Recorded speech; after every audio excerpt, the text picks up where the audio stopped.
Kami dari kelompok 2 akan mempresentasikan tentang distribusi normal. Selamat menyaksikan. Ya, jadi saya akan membahas tentang distribusi variabel random continue atau kurva beraturan. Sini pertama ada distribusi peluang variabel random continue. Distribusi peluang variabel random continue ini dinyatakan dengan Y sama dengan Fx. Dengan Fx ini merupakan nilai-nilai variabel random continue yang dilukiskan sebagai grafik kurva Fx.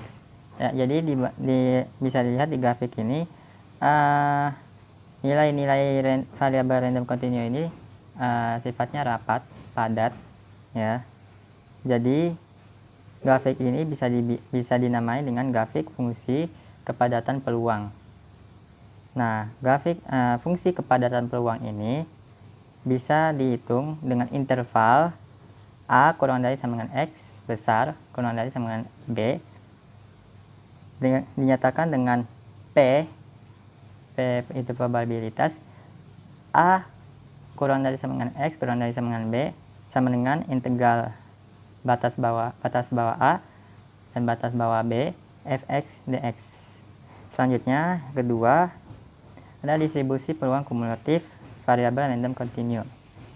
Ini didefinisikan sebagai berikut dengan Fx, F-nya besar sekarang sama dengan P X kurang dari sama dengan X kecil sama dengan integral dari batas bawah A, batas bawahnya adalah X kecil, Ft dt, T-nya itu variabel simbol aja, bebas, untuk tata ringga kurang dari X, kurang dari sama dengan X, kurang dari sama dengan tata ringga.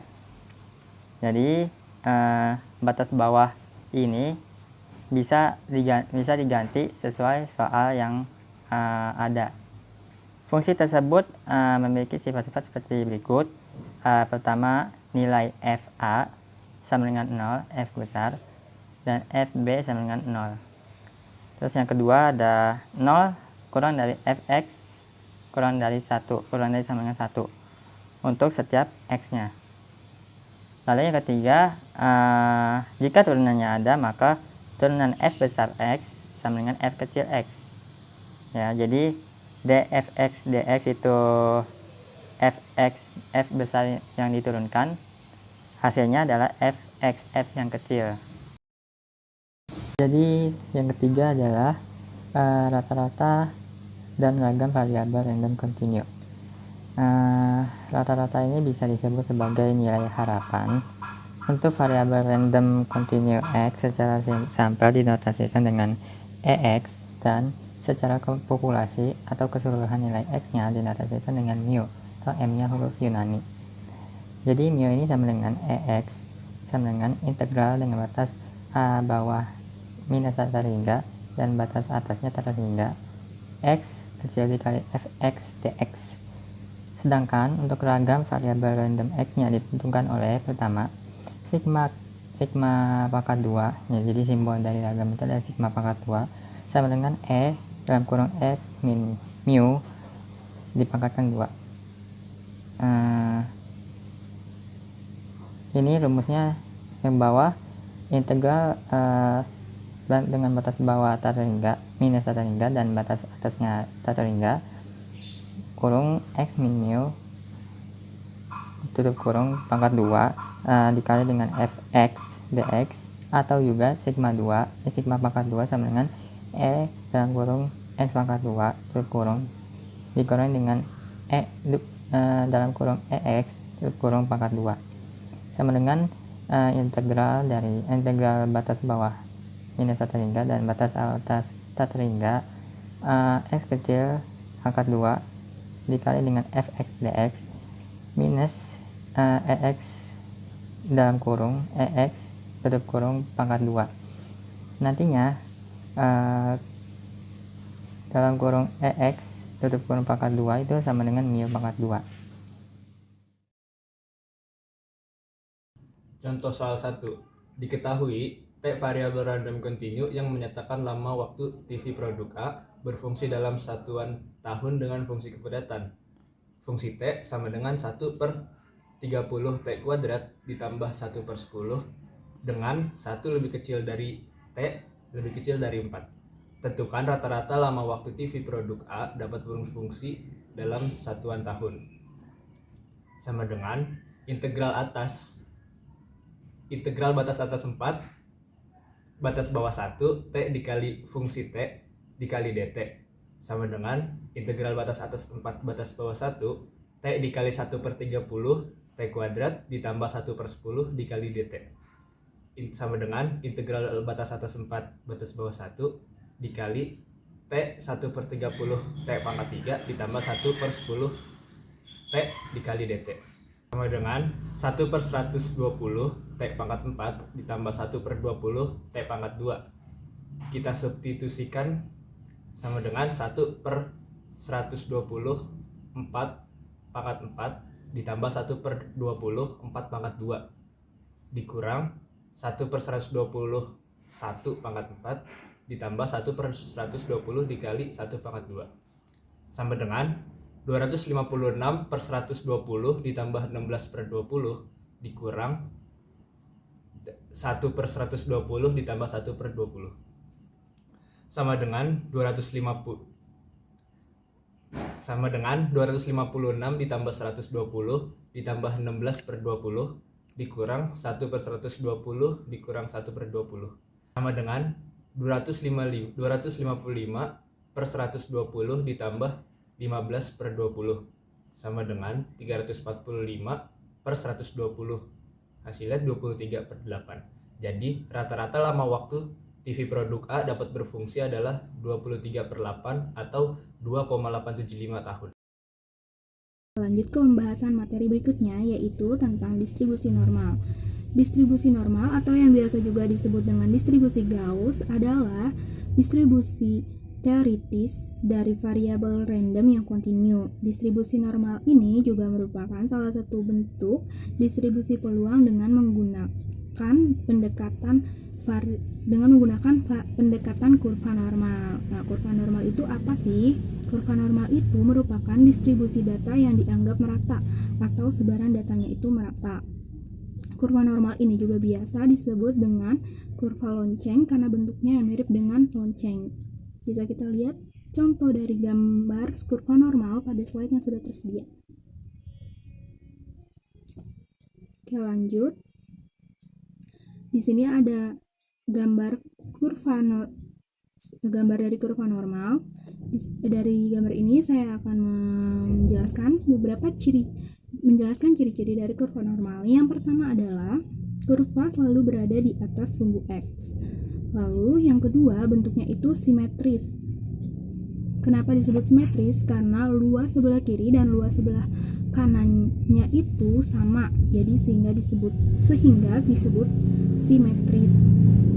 Kita bisa perhatikan juga pada gambar yang ada pada slide di sana ada garis putus-putus. Di situ terdapat nilai median, nilai rata-rata, dan juga nilai modus. Nah, itu juga merupakan salah satu ciri-ciri dari kurva normal, yaitu nilai rata-rata, nilai median, dan nilai modusnya itu sama. Oke, ciri-ciri yang ketiga yaitu memiliki asimtot datar sumbu X. Jadi, asimtot datar sumbu X itu adalah kurva tidak pernah menyentuh atau melewati sumbu X. Jadi, seperti bisa kita lihat pada gambar yang ada pada slide. Di sana ada ekor kurva. Jadi ekor kurva ini mau diperpanjang sepanjang apapun, dia tidak akan pernah menyentuh atau melewati sumbu X. Lanjut ke ciri-ciri keempat, yaitu luas di bawah kurva adalah 1. Karena bentuk dari kurva normal ini bentuknya itu simetris, jadi luas sebelah kanannya itu 0,5 dan maka luas sebelah kirinya juga sama, yaitu 0,5, sehingga luas di bawah kurva adalah 1. Oke, lanjut ke slide berikutnya. Nah, seperti sama halnya dengan distribusi peluang yang memiliki fungsi peluang, maka distribusi normal ini juga memiliki fungsi peluang variabel. Nah, di sini saya akan menjelaskan tentang fungsi peluang variabel random distribusi normal. Rumusnya itu bisa kita lihat pada slide.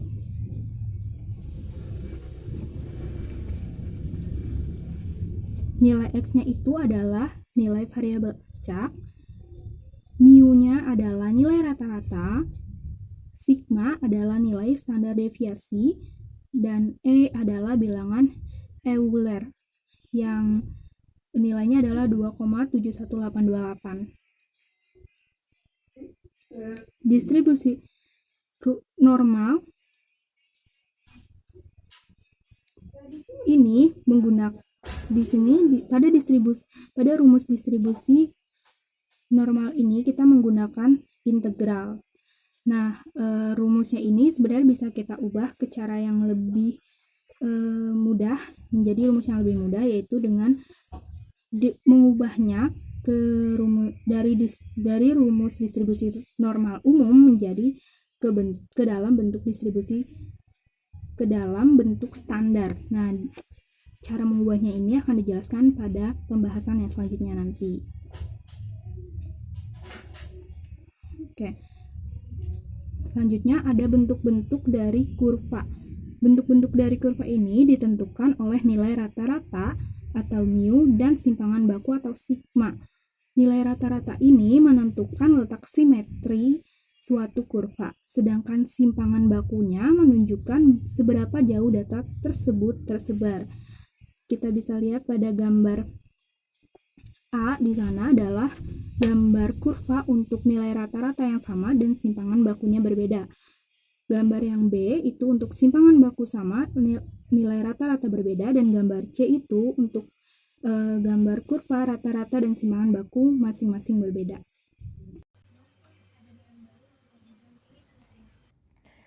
Sub 5.3 distribusi normal standar baku. Pengertian dari distribusi normal standar adalah distribusi variabel random dengan rata-rata nu sama dengan 0 dan standar deviasi sigma sama dengan 1. Variabel random distribusi normal standar dinotasikan dengan Z. Rumus variabel normal standar Z itu adalah sebagai berikut, yaitu Z sama dengan X dikurang nu per sigma, di mana Z itu adalah distribusi normal, X adalah nilai data, nu rata-rata, dan sigma adalah simpangan baku. Yang ketiga, fungsi peluang variabel random Z atau fungsi kepekatan normal standar. Fungsi peluang variabel random Z sampai N 0,1 atau variabel Z berdistribusi normal standar didefinisikan sebagai berikut, yaitu adalah fungsi Z sama dengan peluang Z besar sama dengan Z kecil sama dengan 1 per akar 2pi dikali E pangkat negatif setengah dikali X dikurang nu per sigma pangkat 2 untuk negatif tak hingga lebih kecil sama dengan Z dan lebih kecil dari tak hingga, di mana E adalah konstanta bilangan Euler, nu adalah min, X adalah variabel acak, sigma adalah standar deviasi atau simpangan baku. Adapun fungsi distribusi kumulatif variabel random Z sampai 0 sampai N 0,1 dinyatakan sebagai berikut, yaitu fungsi Z sama dengan peluang Z lebih kecil sama dengan Z sama dengan integral batas atas Z batas bawah minta hingga fungsi Z dz sama dengan 1 per akar 2pi dikali integral batas atas Z batas bawah negatif tak hingga E pangkat negatif setengah Z pangkat 2 dz. Lalu yang keempat, menentukan peluang variabel random atau luas di bawah kurva. Peluang dapat dihitung dengan menentukan bagian-bagian luas dari distribusi normal standar dengan tabel distribusi normal baku. Caranya sebagai berikut. Jadi langkah-langkah yang harus kita lakukan, yang pertama itu hitung persamaan Z dengan memakai rumus transformasi sampai dengan 2 angka di belakang koma, lalu gambarkan kurvanya. Yang kedua, Letakkan nilai Z pada sumbu horizontal. Tarik garis vertikal sampai memotong kurva. Yang ketiga, luas yang tertera dalam tabel distribusi normal adalah luas daerah antara garis vertikal tadi dengan garis vertikal oleh titik O. Yang keempat, dalam tabel cari nilai Z di kolom vertikal kiri sampai cocok dengan 1 desimal. Lalu desimal kedua dicari ke baris horizontal atas. Yang kelima, bilangan yang didapat adalah 4 angka di belakang koma. Misalnya itu 0, Y, Y, Y, Y. 0, Y. Karena luas total kurva adalah 1 dan kurva simetris terhadap garis vertikal yang melalui Z sama dengan 1. Luas bagian kiri Z sama dengan 0 adalah luas bagian kanan Z sama dengan 0, yaitu 0,5. Buat nanti lebih jelasnya bisa diperhatikan pada saat contoh soal. Selanjutnya itu ada distribusi normal standar. Pada distribusi Z berlaku ada 2. Yang pertama itu peluang Z lebih kecil sama dengan Z kecil sama dengan peluang Z lebih kecil dari Z kecil. Yang kedua, peluang Z lebih besar sama dengan Z kecil sama dengan peluang Z lebih besar dari Z kecil. Ada 7 bentuk pernyataan peluang yang diperlukan untuk menyelesaikan model distribusi normal standar, di mana semua bisa diselesaikan dengan tabel distribusi normal standar.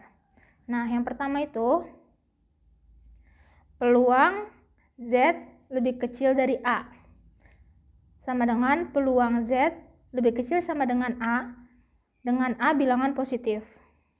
Yang artinya rumusnya itu peluang Z lebih kecil dari A sama dengan 0,5 ditambah peluang 0 lebih kecil dari Z, Z lebih kecil dari A, atau nilai Z lebih besar dari 0 tetapi Z lebih kecil dari A.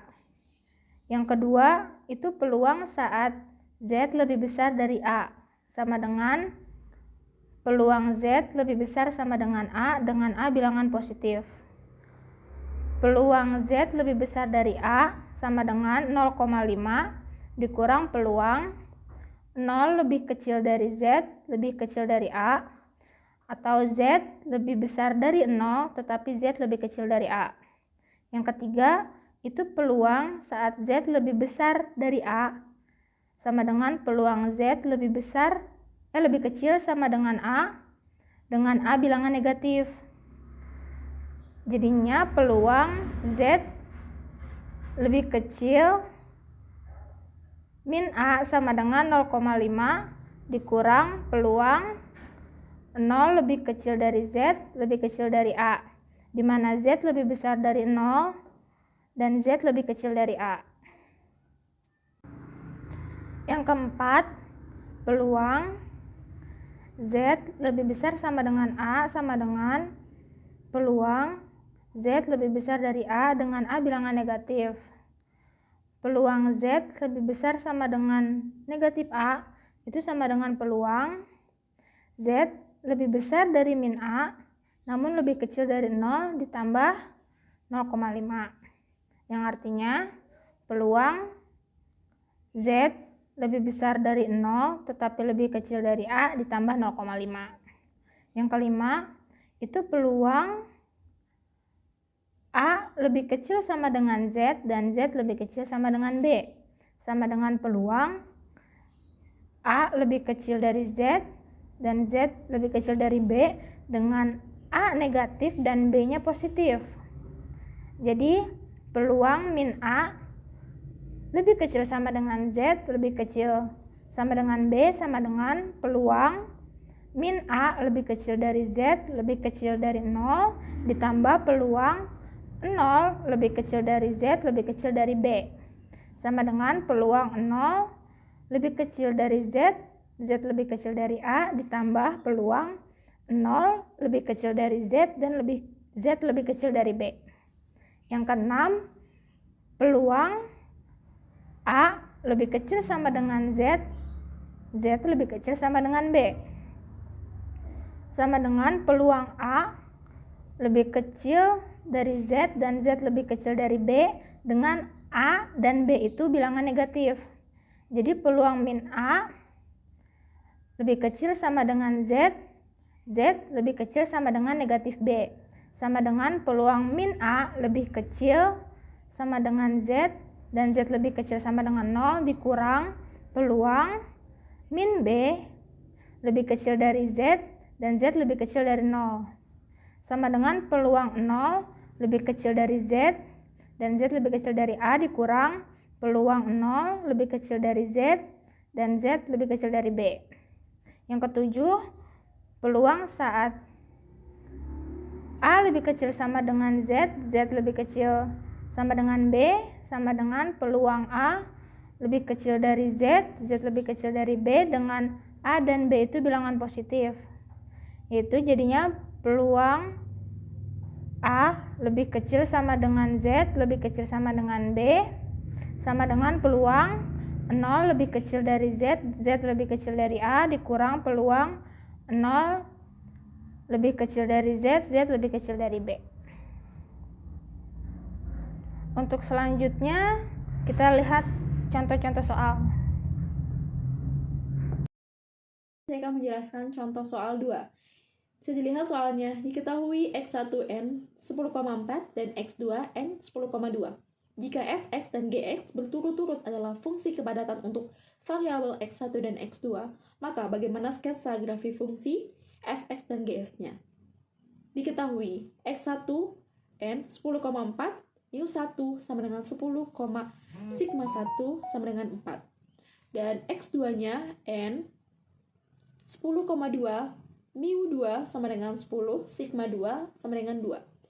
Karena mu1 sama dengan mu2 sama dengan 10, maka sumbu simetri dari fx dan gx yaitu x sama dengan 10. Yang berbeda adalah nilai simpangan bakunya, yaitu sigma 1 sama dengan 4 dan sigma 2 sama dengan 2.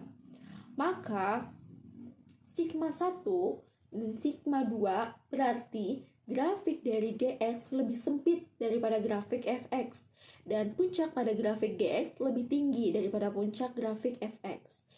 Bisa dilihat nanti ada grafiknya. Oke, jadi sketsa yang tepat untuk menggambarkan grafik fx dan gx seperti berikut.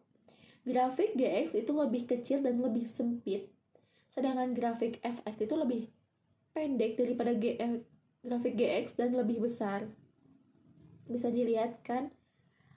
Jadi itu dia contoh soal 2, jawabannya dengan serta grafik. Selanjutnya contoh soal yaitu yang ketiga, yaitu soalnya distribusi tingkat kolesterol pada remaja pria bisa didekati oleh distribusi normal dengan mu sama dengan 180 dan sigma sama dengan 30. Tingkat kolesterol di atas 200 memakan perhatian. Probabilitas bahwa seorang remaja pria memiliki tingkat kolesterol lebih besar daripada 200 adalah, nah soal seperti ini bisa disesuaikan dengan distribusi normal. Nah pertama itu diketahui mu itu sama dengan 180, sigma sama dengan 30. Nah x-nya itu sama dengan 200. Jawab kita selesaikan dengan rumus z sama dengan x min dikurang mu per sigma, yaitu dimasukin x-nya jadi 200 dikurang 180 per 30, jadinya sama dengan 20 per 30 sama dengan 2 per 3 sama dengan 0,67. Nah, jadi probabilitas bahwa seorang remaja pria memiliki tingkat kolesterol lebih besar atau tadi soal yang ditanya itu dapat dinotasikan dengan oleh P buka kurung X lebih besar dari 200 tutup kurung sama dengan P buka kurung Z lebih besar dari 0,67 gitu. Nah, kurva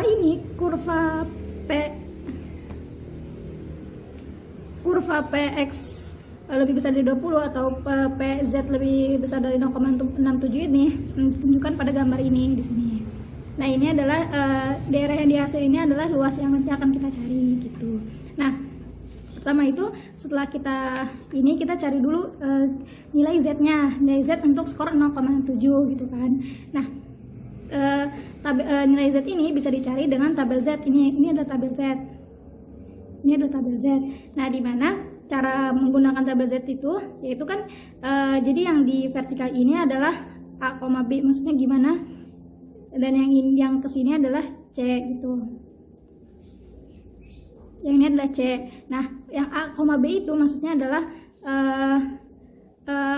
A itu adalah angka di depan koma dan B itu adalah angka pertama di belakang koma. Sedangkan yang ini itu maksudnya adalah angka kedua di belakang koma gitu. Nah, ini kan angka di depan komanya itu adalah 0. Terus angka pertama di belakang komanya itu 6, jadi 0,6. Terus buat yang kesananya itu kita cari, itu berarti kan ini angka kedua di belakang komanya itu 7 ya kan. Di sini angka kedua di belakang komanya itu 7, berarti jadinya gini. Kan ini di sini. Lalu ini angka yang di sini. Nah, makanya kita akan ketemu bahwa yang ini adalah ini. Kotak yang ini yaitu 2486. Nah, ini sebenarnya adalah koma. Jadi nilai P 0 kurang dari lebih kecil dari Z lebih kecil dari 0,67 itu hasilnya adalah 0,2486 gitu cara mencarinya. Nah, kemudian kita cari luas daerah yang diarsir.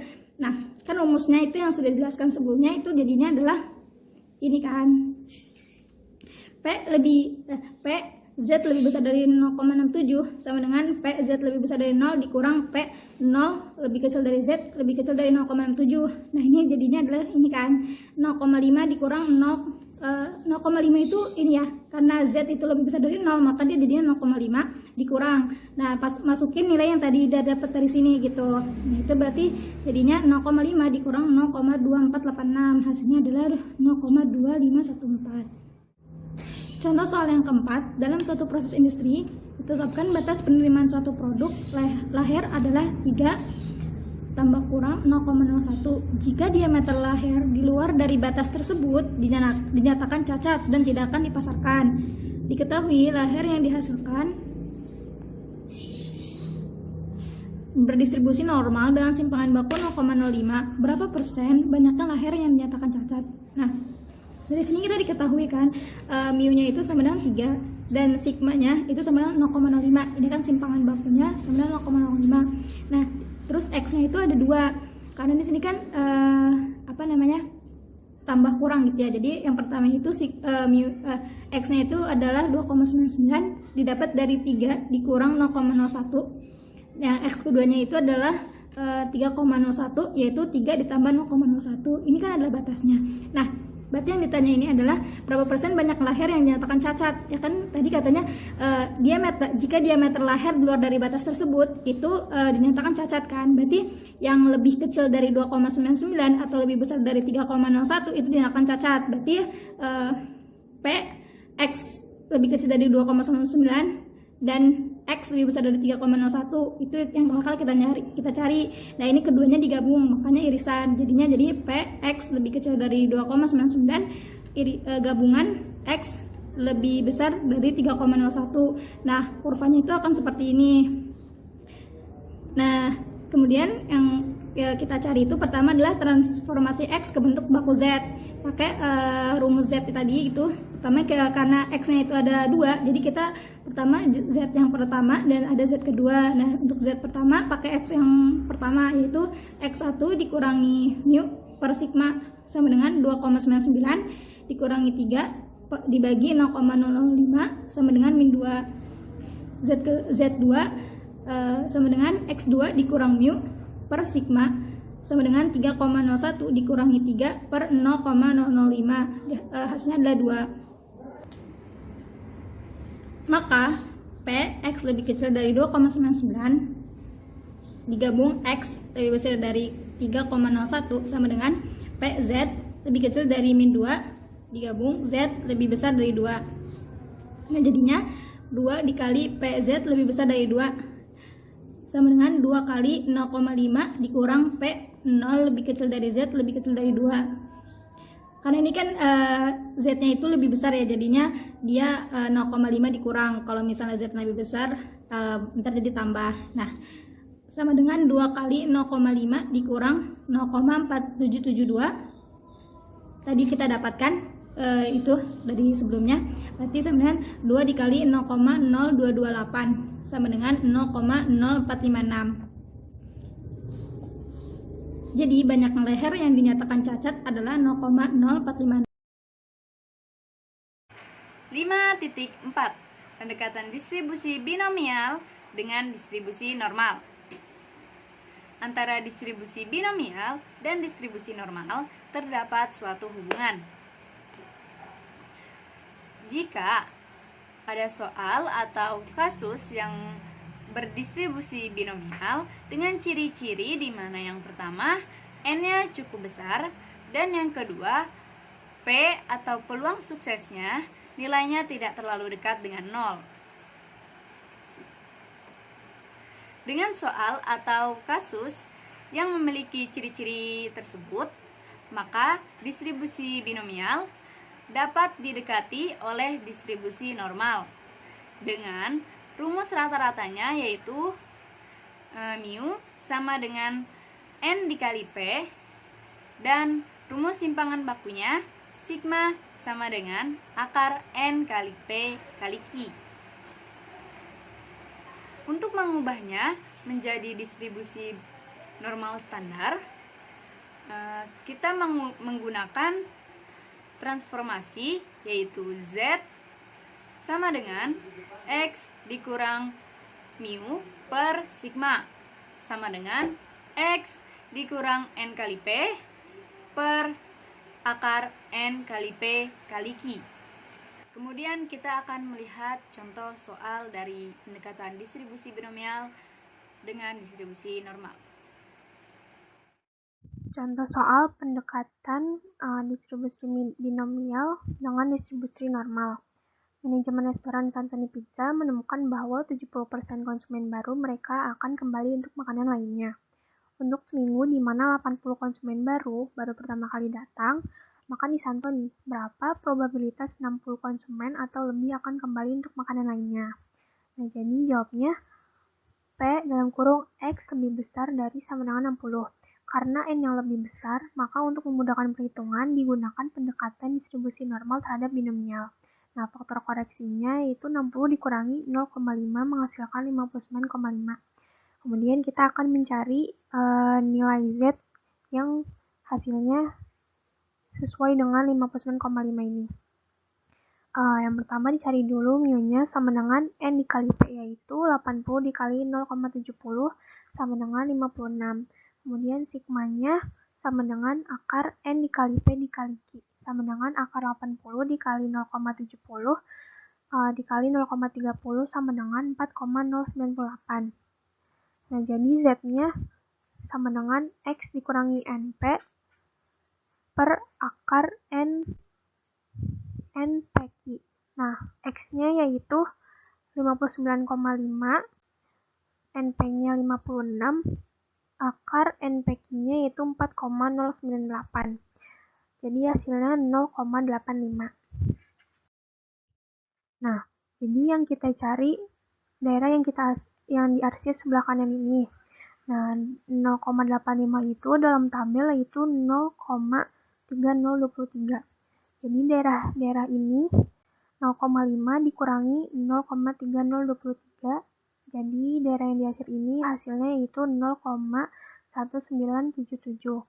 Jadi peluang bahwa 60 atau lebih dari 80 konsumen baru akan kembali untuk makanan lainnya sebesar 0,198 atau 19,8%.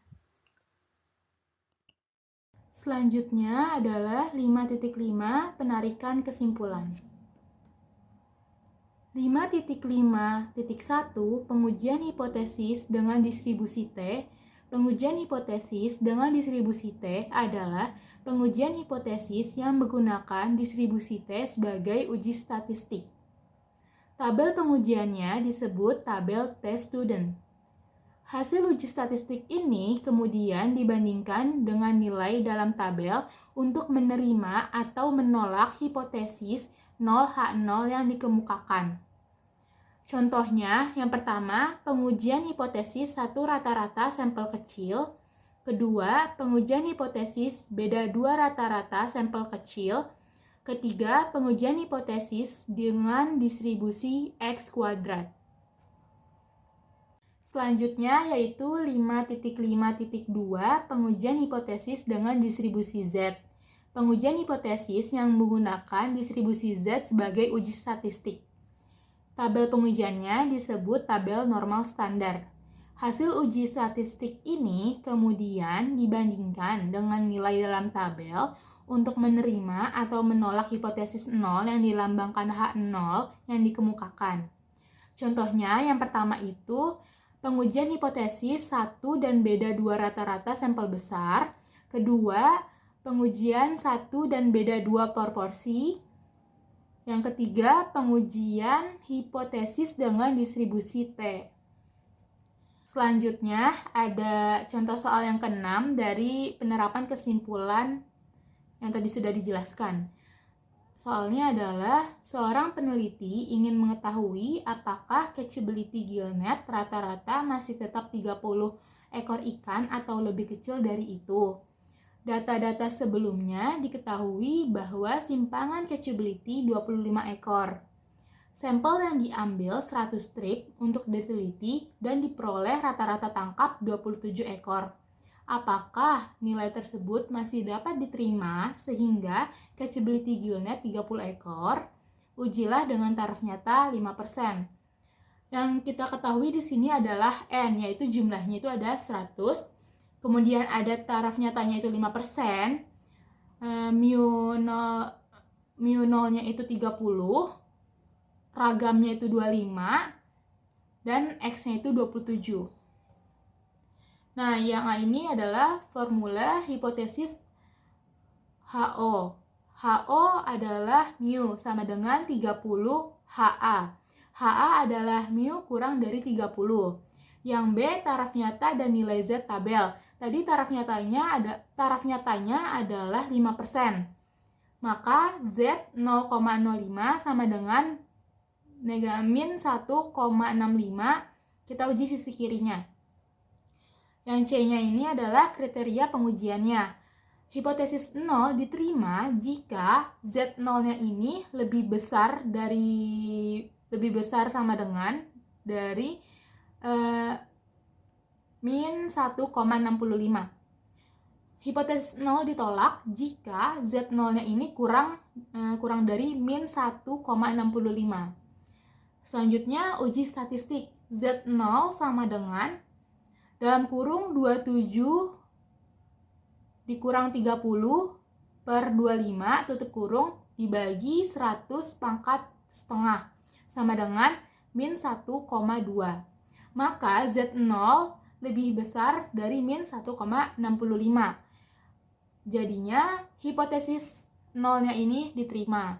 Kesimpulan catchability gillnet sebesar 30 ekor. Begitulah penerapan untuk penarikan soal yang tadi sudah dijelaskan beserta contoh soalnya.